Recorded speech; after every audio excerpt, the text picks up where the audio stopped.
So this review and breakdown of episode 7 of The Wheel of Time is going to be completely spoiler-free, by which I mean no book spoilers. I will be spoiling stuff from the show, obviously, but if you have not read the books, this video is completely safe for you, so let's go. Let's be nerdy, babe. Let's be nerdy, let's be nerdy. Let's be nerdy, babe. Let's be nerdy, babe. Let's be nerdy, let's be nerdy, babe. So episode 7, God, we are so close to the end of the season, and I both can't wait for next week's episode, and I'm dreading it, because once I've seen it, then I'm going to have to wait for, like, another maybe year, or thereabouts anyway, for the next episode, and that's going to be rough. But this episode, okay, so interesting, so excited. We've gotten some important revelations here, some interesting new characters showed up, and old characters reappeared. This episode, to me anyway, it had a very much, like, we're closing in on the event.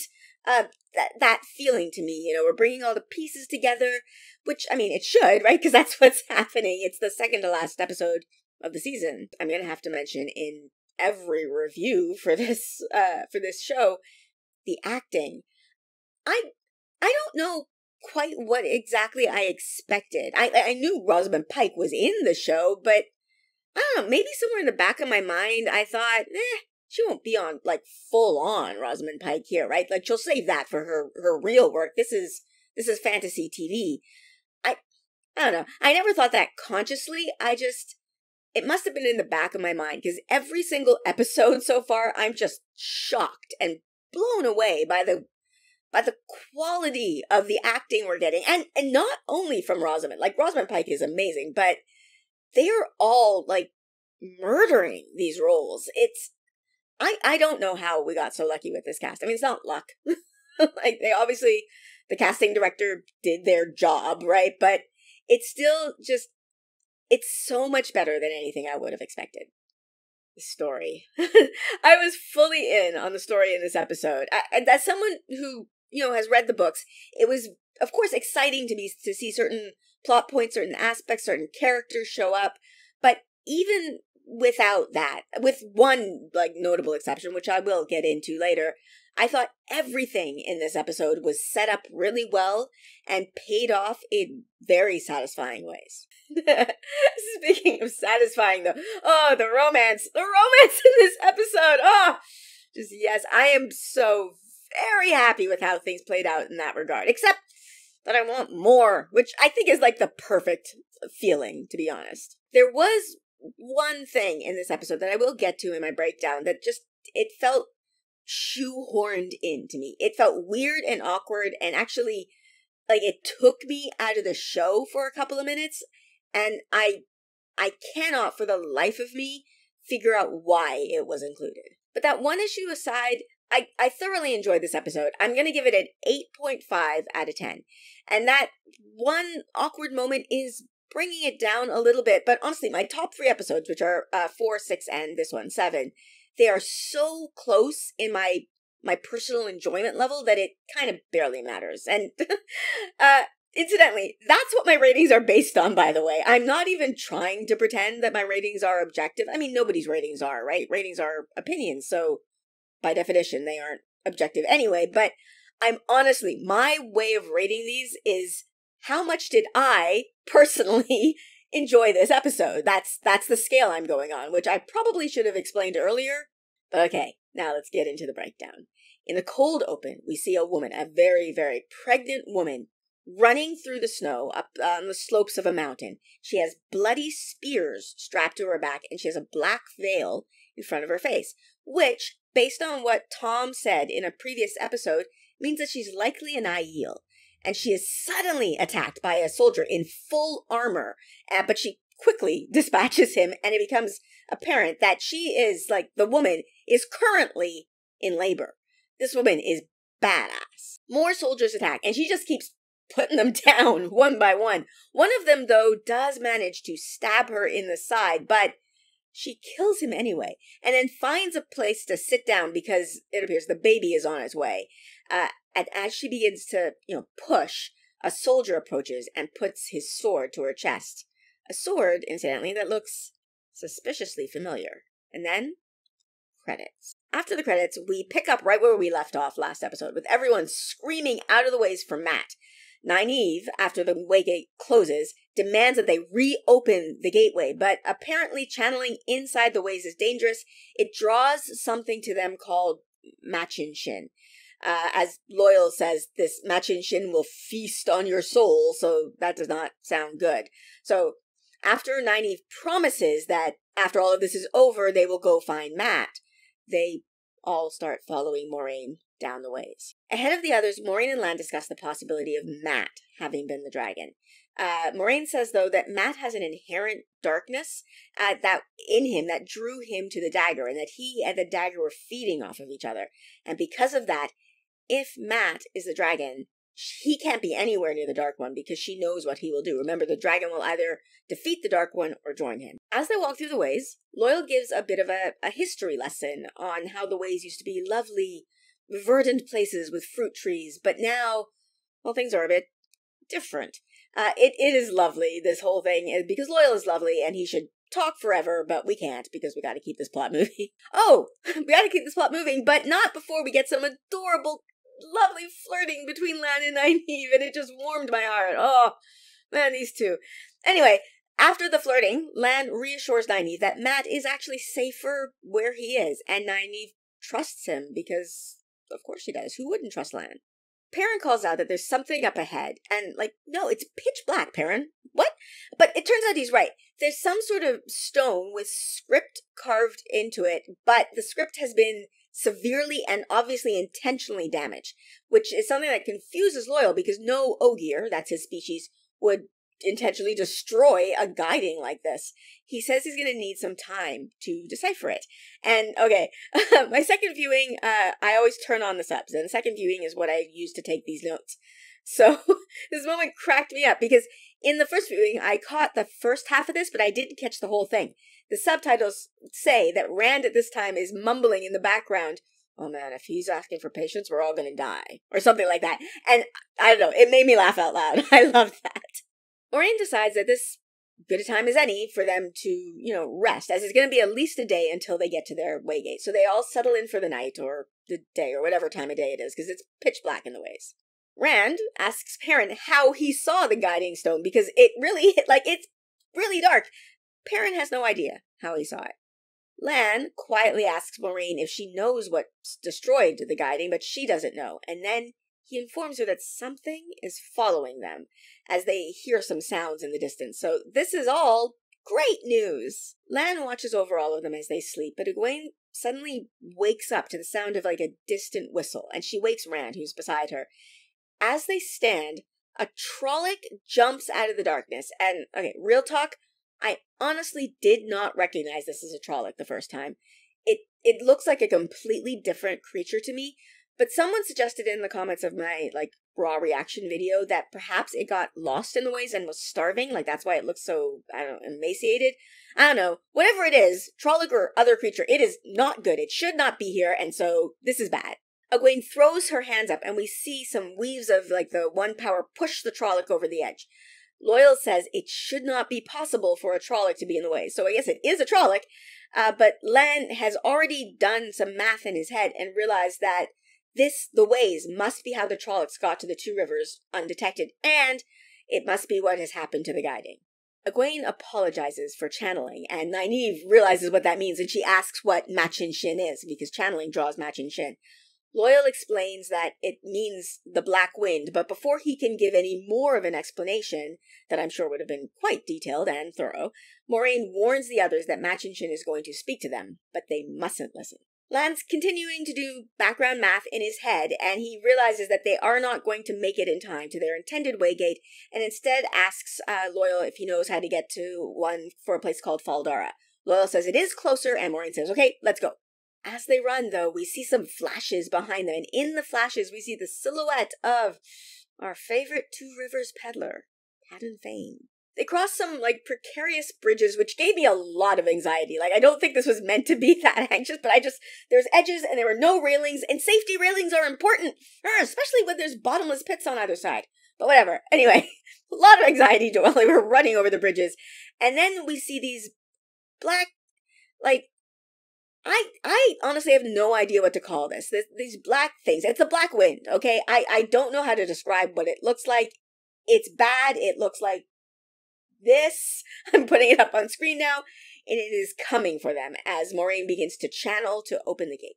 And then we hear the voices in the wind, and it's personal to each of them. Each of them are having their own personal fears and anxieties and insecurities whispered and affirmed in their ear. Moraine is worried that she's wrong about everything and she's going to get these children killed. Aguin worries that she's an imposter. Rand worries that Aguin will never love him as much as he loves her. Perrin is terrorized by the thought that he wanted Layla dead because he loved another woman more than his wife. And this was my first, what? Moment? Like, where did this come from? And I know others have said that they, saw this coming. So, good on you for picking up on that. But I still, personally, looking back, do not see the groundwork for this at all. This whole scene, this Machin Shin scene, was sucking me in. I was fully immersed. And then this one line just pulled me right out. And it comes up again later, and it does it again, more so in the next scene. Moving on, though, Lan's fear is that he can't protect her. Presumably Moraine, but it does just say her, so this is open for interpretation. And then we go to Nynaeve, and Nynaeve's fear is that, look at that. Nynaeve's fear is also that she can't protect someone, or multiple someones. Her fear is that she can't protect the Two Rivers crew. And she does not like hearing this. And instead of, cowering in on herself, everyone else is sort of recoiling from these fears. She walks up to confront Machin Shin and scream in its face. And as she screams, she explodes with the power like she's done at least once before. And she is holding back the wind from everyone. And Moraine is able to finish opening the way gate, and they all escape. Outside of the gate, Moraine tells them all to ignore whatever the wind says, but we can see that they're all still reeling from what they've heard. But she tells them that they are now in Faldara, a place where there are friends and they can rest before heading off to the Eye of the World. Inside the fortress or the city, I don't know quite what to call it, it's a fortress, I guess, of Faldara, Lan is greeted as an old friend by a group of soldiers, and they are led through the fortress to a throne room of some sorts to meet with Lord Agomar, Agomar being the Lord of Faldara. He seems, though, somewhat offended at the presence of an Aes Sedai, seeming to take it as an implication that he can't do his job properly. Moraine assures him that that is not the case. She's actually come with a warning about Trollocs using the ways. There's a waygate at their back, and that they need to guard the waygate as well as the Blight, because it turns out that Faldara is right on the edge of something called the Blight. Back at the waygate, we see evidence of this. We see someone exit, and that is Padan Fain. Yikes. In the fortress, we see Moraine walking with Amelisa, who is Lord Agomar's sister. Amelisa uses the One Power to light some lamps in the hallway as they walk. And Moraine mentions that she wants to go and see someone called Min, who Amelisa lets us know is a seer of some kind. These two women, they do something. They do I don't know what to call it, like a dance conversation where neither of them specifically or overtly asks questions, but they do, and then neither of them actually answer each other's questions. They're both very, very good at this. But it seems Moraine has the upper hand. It turns out that Amelisa had studied and trained in the White Tower to become an Aes Sedai, but was unable to because of a lack of strength. She's got the ring, but it has no stone in it. And because of this, sort of Moraine has the high ground in this conversation, and she uses this to ask a favor as an Aes Sedai of someone who wanted to become one. To ask Amelisa to send us a message back to the White Tower. That message, that they need to find Mat Cauthon. Who the message is sent to specifically is the Red Aja. And that's also yikes. This does not look good for Mat. As our crew walks through the streets of Faldara, Aguin tries to comfort Rand by telling him that nothing the wind said was true. And he actually seems to take it to heart. Perrin, at one point, suddenly turns because he's sure that he just saw Padan Fain. But Nynaeve assures him that Padan Fain died on the night of the attack in the Two Rivers. And Nynaeve, you wish. I mean, you don't actually wish, but if you knew, you'd wish. And you probably should, because this is not a good situation. This dude has been tracking you. Moraine takes our crew to, like, a pub of some kind and walks up to the bartender, who is this Min person that she's been talking about. She asks Min what she sees when she looks at our crew, and Min starts to describe she starts to describe the big brooding one that she sees, and Moraine interrupts her with, like, this was the second laugh line for me, like, I burst out laughing, where she says, Min says, oh, the big brooding one, and then Moraine says, they're both big, and they both brood. So, that cracked me up. Anyway, Min specifies that Perrin, she sees, has golden eyes and blood on his chin. Rand, she sees holding a baby, and then for the girls, she doesn't say which one is which, she sees a white flame and a gold ring. And she says also that they're all tied together. She sees darkness and sparks of light surrounding them. And she points out that they're all very, very strong visions, but none more strong than the other. So this isn't really helpful for Moraine in determining who is the dragon. She then apparently gets some sort of vision or viewing of Moraine, and she tells her that she sees the Amyrlin in full regalia, and that the Amyrlin is going to be her downfall. After, their time at the pub, our crew is in a room somewhere in the fortress, and Moraine approaches them.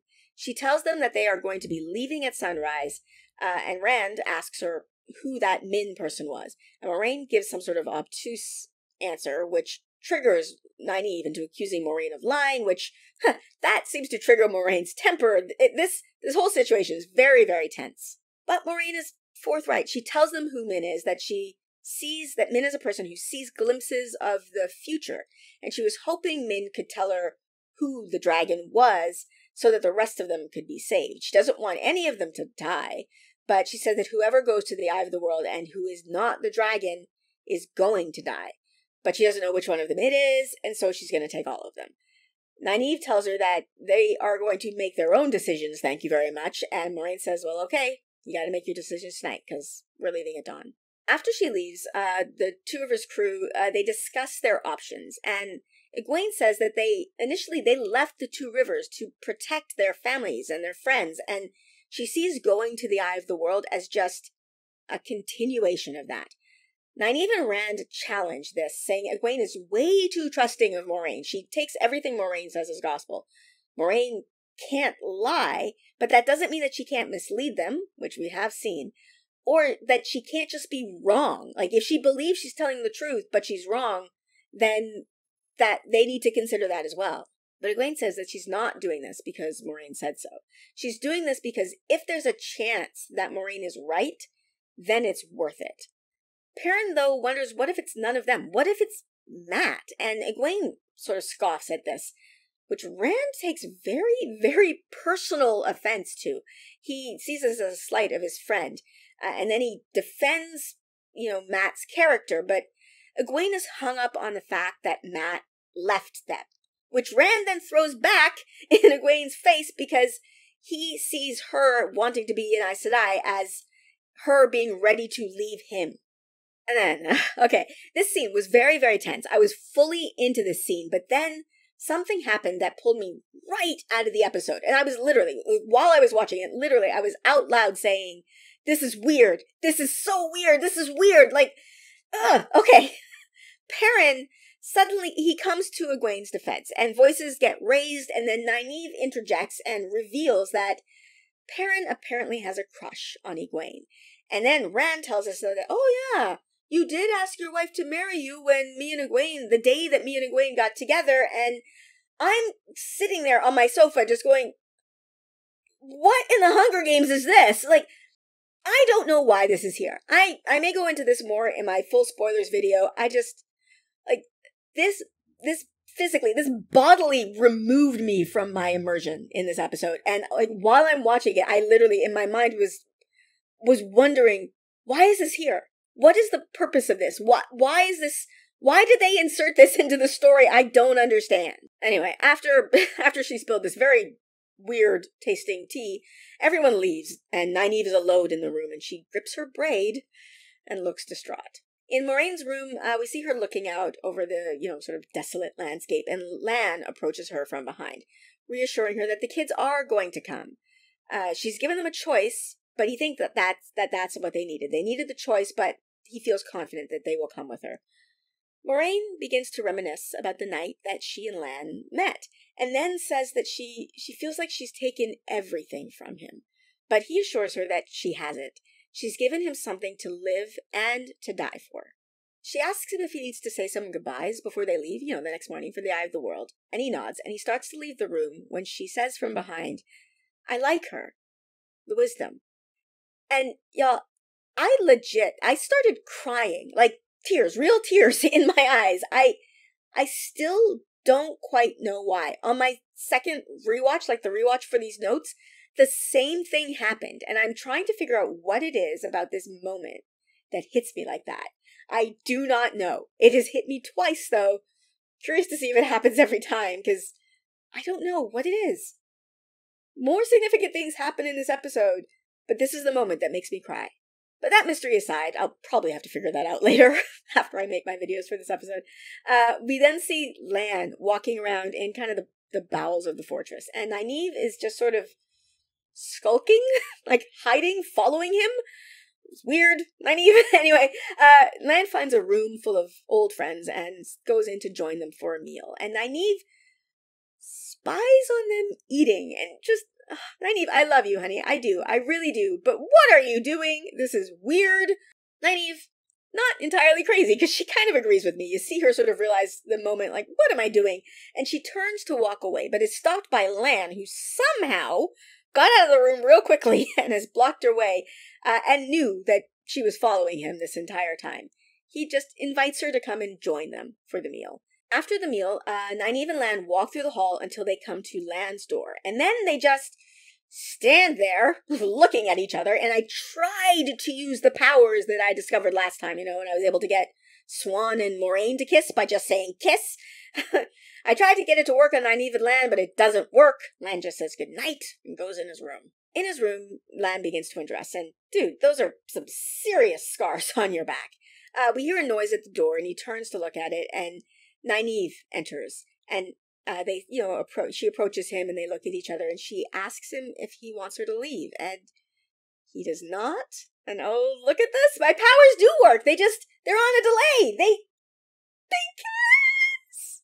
And then stupid Rand is shooting his stupid bow, and I'm sorry, Rand, it's not your fault, but I don't care about anything other than Lan and Nynaeve at this point, so just whatever, okay? Wayne comes out, and there's some tension, and it's diffused between her and Rand, and it's nice and it's sweet, and they resolve the thing about Perrin, and there's, she says there's nothing between them. She does really care about Matt, and she says that she thinks Moraine is wrong, and they're going to make it back to the Eye of the World, all of them. Rand tells her, though, that she has to, whatever happens, she has to pursue her ability to channel, that, she has to go to the White Tower. And he's going to join her, and, maybe he can become her warder, and nice, and they kiss, and I don't care, because what is happening with the main event that we just left? Oh, it's over. Like, Nynaeve is suddenly fully dressed and fixing her hair. We get nothing. None of this. And, I don't think I wanted to see the full-on sex scene. I don't think I wanted that. Maybe, I don't know. But I literally, when I was watching this, when they went back and we saw Nynaeve fixing her braid, I just yelled out, "Oh, fuck you," because we missed everything. We get one kiss and then archery practice? Why? Lan, though, apparently he fell asleep, but I guess the sound of Nynaeve braiding her hair? I don't know. Whatever. It woke him up, and he sees that she's leaving, and he asks her, are you leaving? She, apparently, has been taking notes on deflection and doesn't answer the question, just asks him about this title that she keeps hearing people use to talk to him, Daishan. He explains that it's the title used for the future king of Malkir, but it doesn't matter anymore because the nation of Malkir it's gone.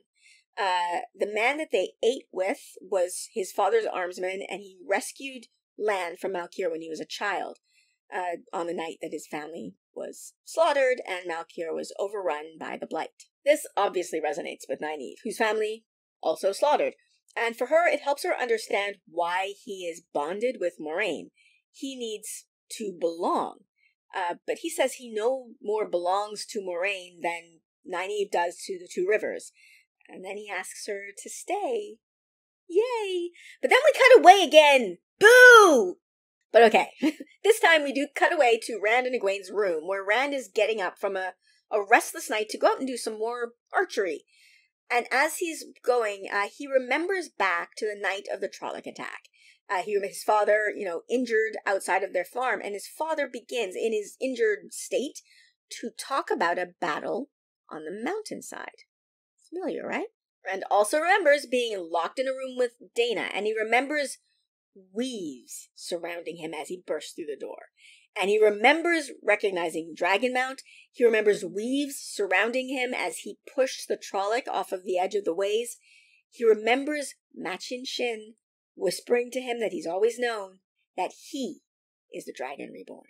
He goes back to the pub that Moraine took them to go and see Min, and he asks her to tell him that he's not the Dragon Reborn. She tells him to look her in the eye and tell her that he wants to hear what she has to say. I'm sure that must be rough for her, because if she's telling people things that they don't want to hear, that's gotta suck. But apparently he does, because she tells him that he was in the first vision she ever saw. She was a young girl in Tar Valon, and she saw a man in armor, a man with a sword, or not a sword actually, the sword that Rand has. Basically, she tells Rand that she saw Tam. We then flash back to the cold open as Min tells this story. We see a man holding a sword to this pregnant Aiel, and he puts the sword down and he takes off his helmet, and yeah, it's Tam. We see him, though, hold out his hand to the woman while she's giving birth, and he supports her as she, gives birth to a baby, and then she promptly dies. Over this, we hear Min telling Rand that she saw all of this when she saw Tam in Tar Valon. She saw a baby born on the slopes of Dragonmount, so that's the name of that mountain. She saw the man raising the baby in a wooden house by fields of sheep in a town with 2 rivers. He then asks her if she sees the Eye of the World, and she says yes. Or actually, what she says is that she wishes that she didn't. He then asks her if he makes it back, but she just gets up and walks away. So these are not good answers, or non-answers. They're not good non-answers. In the morning, Egwene goes to Nynaeve's room and finds her bed completely unslept in, and teases Nynaeve about it a bit when she comes in. Perrin comes in and things are a bit awkward, of course, because of the awkwardness that happened. Nynaeve asked them both, though, what they've decided, and Egwene and Perrin both said that they want to go to the Eye of the World. Egwene asks, of course, where is Rand, but no one knows. And then we get some clever editing, because we see Rand walking through the halls and knocking on a door, and then we see Nynaeve open a door, and it's not the same door, because when Nynaeve opens the door, it's Lan. But we then switch back to Rand, who we see was knocking on Moraine's door, and when Moraine opens the door, he tells her that it's him. In Nynaeve's room, Lan explains that Moraine has masked their bond so that she could leave without him knowing, and Egwene realizes that Rand has gone with her. We then switch to Rand and Moraine outside of the fortress, and they are approaching they're approaching this. These trees do not look good. This is not a healthy place. Rand asks what it is, and Moraine says it's the Blight, and that they have to go through the Blight to get to the Eye of the World. And that's it. That's episode 7. Holy crap. We have 1 more to go in this season. I do not like that. I want more, which is good. I know that, but also please just give me more. Anyway, let me know your thoughts on this one in the comments below. And this video is no book spoilers, so I'll ask you to not put any book spoilers in the comments. I do have a full book spoilers video coming up so where you can put all of your spoiler thoughts, so, wait for that one. Or you can join my Discord, which I will link in the description below. And if you like my content and want to support me, please consider checking out my Patreon. I always say this, but it's just always true. I am so grateful to my patrons. It really just does mean a lot to me that anyone wants to support me in that way. So thank you all so much. And with that, I will end this here. So please like, subscribe, and I'll see you next time. Bye!